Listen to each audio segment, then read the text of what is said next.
Herkese Bali Adası'ndan selamlar, sevgiler. Şu anda Ubud bölgesindeyiz. Çok güzel bir oteldeyiz. Erol Bey ile birlikteyiz. Kendisi Bali'ye daha yeni geldi. Kendisiyle güzel bir röportaj yapıp size de bilgi dolu bir video yapmak istedik. Öncelikle hoş geldin. Kısaca kendini tanıtır mısın lütfen? İsmim Erol. Türkiye'den yaklaşık 15 gün önce Bali Adası'na geldim. Burası çok değişik bir ortam. İnsanları güler yüzlü. Ben hiç bu kadar gülen bir insanı bir arada görmedim. Çok şaşırdım. Bali Adası turizmiyle muhteşem bir ada. Ekonomik şartlarıyla da herkese hitap eden bir ada. Çok güzel. Şu an buradayım. Yaklaşık bir yıl burada kalma düşüncesi içindeyim. Bu adayı tercih etmemin sebebi sağ olsun Serkan Bey ve diğer YouTuber arkadaşların tavsiyesiyle oldu. E, Kendilerine teşekkür ediyorum. Böyle güzel bir ortamı bize tavsiye ettiği için şimdilik buradayım ve burada yaşamaya devam edeceğim. Türkiye'de ne işle uğraşıyordunuz ve şu anda Bali'de planların neler? Burada ne gibi işler yapmak istiyorsun? Bundan kısaca bahsedebilir miyiz? Ben ömrünü 17 yılını Türk Silahlı Kuvvetleri'nde geçirmiş bir eski ordu mensubuyum. Değişik nedenlerden dolayı Türk Silahlı Kuvvetleri'nden ayrıldım. Özel güvenlik şirketlerinde bir müddet yöneticilik, özel güvenlik görevlisi olarak çalıştım. En son çalıştığım firmadan ayrılarak Bali Adası'na geldim. Buradaki hedefim şuydu, kendime ait, kendime özel olarak ürettiğim bir sos, acı sosum var. Onu burada üretip satışını yapma düşüncesi içerisindeydim. Lakin şu var, ilk önce dil öğrenmem gerekiyor. Hedefim bu. Özür dilerim. One coffee again. Ya. Americano ya. Şu anki hedefim İngilizce dilini öğrenip daha sonraki hedefim olan iş sektörüne geçmek. Şimdi burada yapmak istediğin bir acı sos. Bu kendine ait bir acı sos. Şimdi bunu burada vazgeçtin. Sebepleri neler? Bunları da bahsedebilir miyiz? Çünkü iyisiyle kötüsüyle her şeyi aktarmak gelecek kişilere veya bu tarzda bir şey düşünenler için de faydalı olacağını düşünüyorum. Şimdi öncelikle şunu ifade etmek istiyorum. Türkiye'nin lezzetini Bali'de bulmak bir hayal. Onu açıkça ifade etmek istiyorum. Benim kendime ait bu özel sosumda kullanacağım kapya biberi ne yazık ki Bali Adası'nda yok. Pul biber, Arnavut pul biberi burada yok. Buranın baharatları çok değişik. Bizim bildiğimiz baharatlar burada yok. Domates gerçekten yani domates demeye 1000 tane şahit ister. Domatesin lezzeti yoktur. Meksika biberi veya Şili biberi burada var. Çok pahalı. Zeytinyağı burada çok çok pahalı. O yüzden sos işini bir müddet askıya aldım. İlk önce dil öğreneceğim. Daha sonra Jakarta'ya gidip o bölgelerde istediğim malzemeleri bulabilirsem yapacağım. Bulamazsam farklı bir sektöre geçmeyi düşünüyorum. Teşekkür ederim. Yani şunu söyleyelim.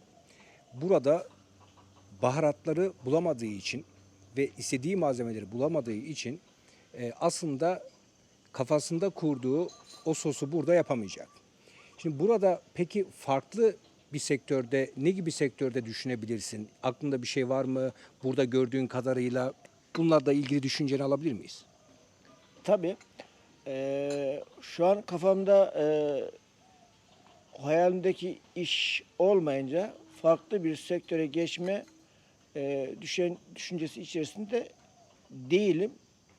Bunu zaman gösterir. Biraz önce de bahsettim. Şu anki hedefim bir İngilizce dilini konuşabilecek, insanlarla anlaşabilecek seviyeye getirmek. Hedefim bu. Zaman ileride ne gösterir? Şartlar neye gebe olur? Orasını hiç bilemiyorum. Ama burada ben yapabilir miyim? Onu da bilemiyorum. Turizm, organizasyon işi müthiş gider. Türkiye'den kafile getirip buralarda gezdirmek gerçekten yapılabilecek bir iş. Onun dışında araştırmaların neticesinde burada gıda üzerine herhangi bir iş yapmak zor. Çünkü Endonezya devletin kanunları açık ve belli ve buradaki yaşayan halk kanunlara da sıkı sıkı bağlı. Devlete zarar gelebilecek hiçbir sektöre, hiçbir işe girmiyorlar. O yüzden gıda işi şu an askıda. Ama turizm organizasyon onu ben yapabilir miyim bilemiyorum. Şu anki hedefim işte dediğim gibi dil öğrenmek. Bali'ye senin geldiğin şu anda 15 gün oldu. Evet. Peki burada 15 günde gördüğün kadarıyla hayat tarzları, insanlar, biraz bununla ilgili neler hissettin? İlk defa geldin Bali'ye zaten. Bir de daha önce tatile de gelmeden ilk defa direkt buraya geldin. Peki buradaki ortamı ve insanları nasıl buldun? Huzurlu hissediyor musun? Bununla ilgili biraz açıklama yapar mısın? Şimdi Bali çok değişik bir ada. Buradaki yerel halkın dini Hinduizm. %5 İslam dahil karışık dinlere mensup olan halkın yaşadığı bir ada. Burada ilk önce geldiğimde bir yemek sıkıntım vardı. Onu nasıl gidebilirim düşüncesiyle Google Maps'ten yazdım. Bali'deki Türk lokantaları diye. Karşıma 7-8 tane yer çıktı. Kimisi yakın, kimisi uzaktı. İlk etapta onlara ulaşmaya çalıştım. Halk olarak Bali halkı gerçekten yardımsever, misafirperver, güler yüzlü. Herkes birbirine karşı güleç, senin de gülmeni istiyorlar. Otomatik olarak biz de gülmek zorunda kalıyoruz. Ruhumuzun gerçekten burada huzur bulduğunu hissettim. Geldiğimden 2 gün sonra, 3 gün sonra o yol yorgunluğunu attıktan sonra yolları dar, caddeleri dar, trafik çok yoğun ama şuna çok dikkat ettim. Kesinlikle ve kesinlikle korna sesi duymuyorsun. Herkes birbirine saygılı. Herkes sırasını bekliyor. Türkiye'deki gibi insanlar birbirine asık suratlı değil. Herkes birbirinin sırası çalma gayretinde değil. Burada böyle bir şey yoktur. Böyle bir kültür de yoktur. Bali gerçekten görülmeye değer bir ada. Teşekkür ederim. Yani öncelikle şunu da söyleyeyim. Bali'de gerçekten bu huzura çok önem veriyorlar. Burada bırakın kavgayı, bağırışma bile kavga, yani bağırışarak böyle kavga etmek bile çok ayıp karşılanıyor. Gerek kendi aralarında gerek turistler arasında da böyle bir şey olduğunda çok ayıp karşılanıyor. Çok sakin insanlar ve burada çok böyle bir iş yapıyor adam. Mesela o işi daha da büyüteyim, daha böyle farklı yerlere, onun çabasında da fazla değiller. Daha böyle bir sakin, huzurlu bir hayat yaşamaya çalışıyorlar. Bunların dinleri de alakalı bir şey. Çünkü dinlerinde huzur, sakinlik çok var. Günde 3 defa ibadet yaparlar. Sabah, öğlen, akşam. Ben bu kadar dindar bir millet daha görmedim. Çok bağlılar. Haftada bir büyük yine ibadetleri oluyor, törenleri oluyor. Her konuda mesela bir iş açıyorlar ya, iş açar açmaz hemen gidip bazı tapınaklarda dualarını yapıyorlar. Ya inanılmaz değişik bir kültür. Hala ben 5 yıl oldu, 6. yılım olacak buradayım. Hala bana çok enteresan geliyor, güzel geliyor, ilginç geliyor. Böyle de bir güzel tarafı var buranın. Benim bir kötü huyum var. Ben bir yere gitmeden önce o bölgeyi, gideceğim yeri araştırırım. E, Bali'de yaklaşık 100'e yakın tarihi 2000 yıl geçen tapınaklar var. Sonradan yapılan yaklaşık 1500 tane tapınak var. Her gün buraya gidip kimisi açık, kimisi kapalı şu an. Kimisi restorasyon halinde. Her gün gidip buraya ibadetlerini yapanlar var. Her evin önünde ibadet yaptıkları küçük tapınakları var. Her gün herkes, her esnaf, her iş yeri sahibi veya işi de olmasa da evden çıkar, günlük ibadetlerini yapar, tekrar evlerine giderler. Bu benim çok dikkatimi çekti. İnsanı ayakta tutan bence dinidir, kültürüdür, tarihidir. Bali halkı dinine de, kültürüne de, tarihine de sahip çıkan bir millet. Kendilerini bu konuda takdir ediyorum. Endonezya Müslümanların en çok yaşadığı bir ülke. Burada halk öyle bir iç içe geçmiş ki kesinlikle kimse kimsenin diniyle, Asla. tarihiyle, Asla. kültürüyle dalga geçemez, laf söyleyemez. Bunun cezası vardır ve cezası da büyüktür. Bu kötü karşılanır. Yani bugün bir Müslüman ile Hindu'nun yan yana komşu olması bu onlar için mutluluk vericidir. Kesinlikle birbirinin inancına saygılılar. Bu benim çok dikkatimi çekti. Böyle mutlu bir milleti tanımak bana onur verdi. Şu anda kaldığın bu otel çok güzel. Benim şu anda kaldığım otel de buraya 5 dakika. Buraya çağırdı beni Erol Bey ve gerçekten oteli çok beğendim. Buraya kaç para verdin? Kaç gün rezervasyon yaptın? Birazdan size de otelde kısaca gezdireceğim, göstermek istiyorum. Hem otelin adını da göstereyim. Eğer kalmak isterseniz sadece fikir açısından yani gösteriyorum. Yoksa herhangi bir anlaşma veya şey yok. Onu da söyleyeyim. Buyurun. Ben Bali Adası'na ilk geldiğimde yorgunluğumu atayım diye 3 günlük bir küçük bir hoz kiralamıştım. Oradayken birisinin tavsiyesiyle, bir arkadaşın tavsiyesiyle Ubud'da bu oteli tavsiye etti. Dedim en azından kafa dinlemek için şey yapalım dedik. Bu oteli yer ayırttım. Geldim. Burası Ubud bölgesinde Bisma Pertevi 2 otel diye geçiyor. Burasının günlük ücreti 2000 TL. 13 günde bana 26.000 TL'ye mal oldu. Son 4 günüm var burada. Kendime bir ev tutunca eve çıkacağım. Burası gerçekten güzel bir yer. Burada kişilerin bütçesine uygun yerler var, oteller var. Her cebe uygun kiralık ev, havuz, otel, motel burada rahatlıkla bulabilirsiniz. Evet, Bali'nin böyle bir güzel tarafı var. Yani burada her bütçeye göre gerçekten ben mesela guest house biliyorum 5 dolara var. Yani 10 dolara oteller var, 15'e var, 20'ye var. Ya bunun üstü yok, devam ediyor. Yani burada her bütçeye göre otel, mesela bana da çok yazıyorlar. İşte bir otel önerir misin? Ya tamam da şimdi bütçeni bilmiyorum ki, o kadar çok otel var ki hangi oteli önereyim? 20 dolarlık var, 50 var, 100 var, 500 dolarlık var. Gücünü bilmiyorum. O yüzden Google Maps'ten çok rahat bulabilirler. evet, Google Maps olsun, işte Agoda olsun, bugün bakabilirsiniz. Ama şunu eklemek isterim. Bana otel sorulduğu zaman eğer ben o oteli kendim görmediysem ben tavsiye etmiyorum. Mesela birisi bana dedi ki bu otel güzel. Ben bunu yine de tavsiye etmiyorum. Çünkü kendim görmediğim için, şimdi odalarda rutubet var mı? Şimdi bazı yerlerde olabiliyor. Veya resimlerdeki gibi çıkmıyor. Veya işte hizmet kötü oluyor. İşte o yüzden şimdi mahcup olmamak için ben önermiyorum. Ama mesela bu oteli geldim gördüm.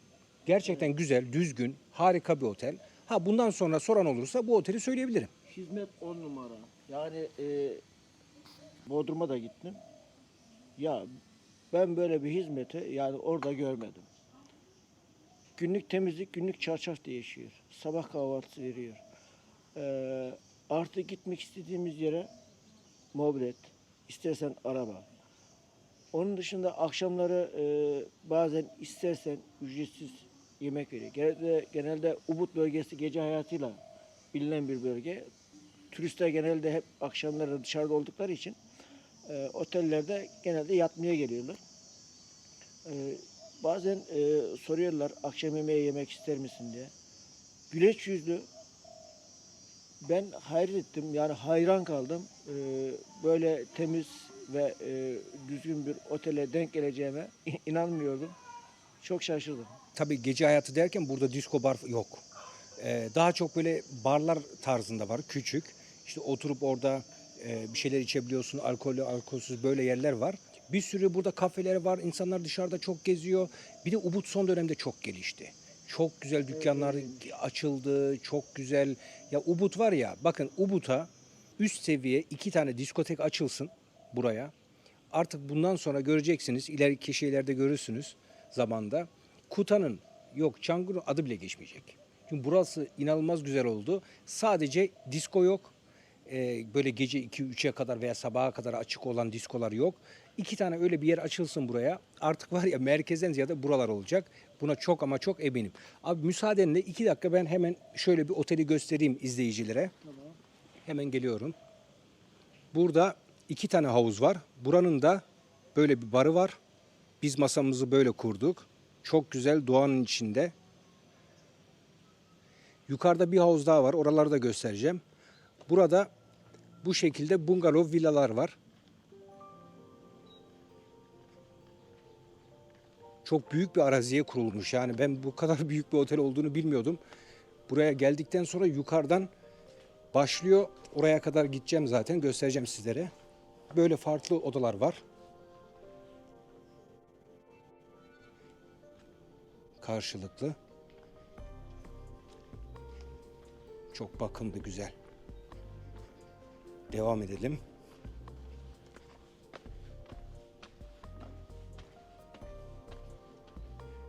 Burada yine böyle odalar mevcut.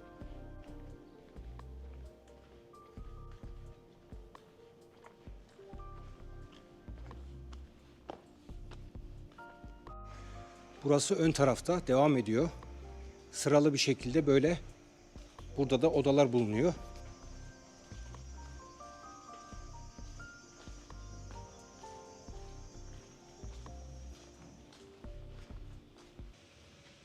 Bu da ikinci havuz. Resepsiyon hemen karşısı. Zaten dışarıya çıktığınız zaman da sağında, solunda market, restoran, masaj, her şey var.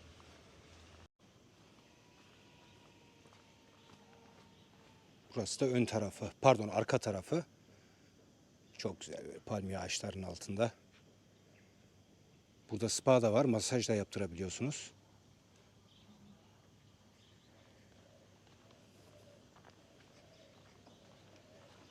Yani böyle bir otel için de 2000 TL bence gayet iyi. Çünkü otel harbiden güzel. Tabii bütçeniz varsa bence gayet iyi. Evet, videoma, kanalıma konuk olduğu için çok teşekkür ederim. Teşekkür ederim. Bu video için. Size Bali'de başarılar diliyorum. Teşekkür ederim. Çok sağ olun. Burada benim her zaman görüşüm, gelen insanlar, sizin başarınız bizim de başarımız. Hepimizin başarısı. Ben öyle görüyorum. Umarım burada güzel bir iş yaparsınız. Umduğunuz gibi her şey olur. Son sözlerinizi alarak videoyu da kapatalım. Tabii ki yaklaşık Türkiye'den 11.000 kilometre olması lazım. Uzaklıktayız. Buraya bir hayalin peşinde geldik. Bir umudumuz vardı. Umudumuzu kaybetmedik. Hayalimizi biraz erteledik. Bali gerçekleri, Bali hayallerini ancak gelip gerçeklerle yüzleşerek ancak yaşayabilir, görebilirsiniz. Bali hayalimi ben geldim, gördüm ve bana anlatılan, bana izletilen videoların %80'inin gerçek olduğunu burada gördüm. Ufak tefek aksaklar olur mu? Tabii ki olur. Ama insanların beraber yaşadığı yerde mutlaka hatalar olur.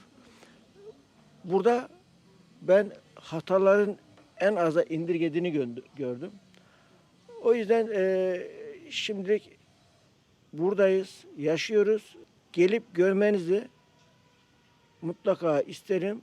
Bir işiniz veya bir iş yapmak isterseniz ilk önce buraya bir 2 ay geleceksiniz, yaşayacaksınız, göreceksiniz. Ondan sonra kendi kararınızı kendiniz vereceksiniz. Ona göre hareket edeceksiniz. Teşekkür ederim. Çok teşekkür ederim. Ben teşekkür ederim. Bu video buraya kadar olsun. Sizlere umarım faydası olmuştur. Bu şekilde yeni gelen insanların da fikirlerini almış olduk. Bir sonraki videolarda yine görüşmek üzere. Hepinize Bali Adası'ndan, Ubud bölgesinden selamlar, sevgiler. Sen yürü, onu derler biz bekler.